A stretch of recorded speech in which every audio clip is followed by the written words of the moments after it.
Up to this point, Paul had dictated the letter to a scribe.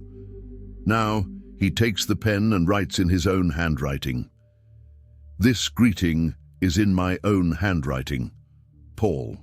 This was his usual practice to authenticate his letters against forgeries. His final request, "Remember my chains." This was not a plea for sympathy, but a reminder of the reality of suffering for Christ. If Paul, the great apostle, was willing to suffer for the gospel, the Colossians should also be prepared to face hardships. And he ends as he began, with grace. Grace be with you. Grace, the unmerited favor of God, is the beginning, the middle, and the end of the Christian life. Paul had started by speaking of grace and peace, 1:2, and closes by wishing that this same grace would remain with the Colossians.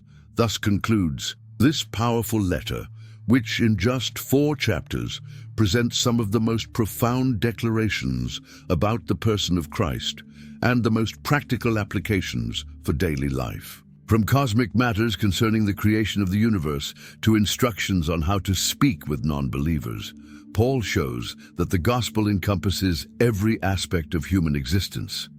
Christ is supreme over all things, and his sovereignty should be reflected in every detail of our lives. And so we reach the end of this journey through the incredible letter to the Colossians. A letter that, though written nearly 2,000 years ago, still speaks directly to our hearts today. Paul has shown us a supreme Christ, Lord of all creation, who reconciled us to God through his death on the cross. But this is not just a theological message, it is an invitation to a transformed life. A life where the old self is left behind, and the new self, created in the image of Christ, is manifested through love, peace, and gratitude. If this message has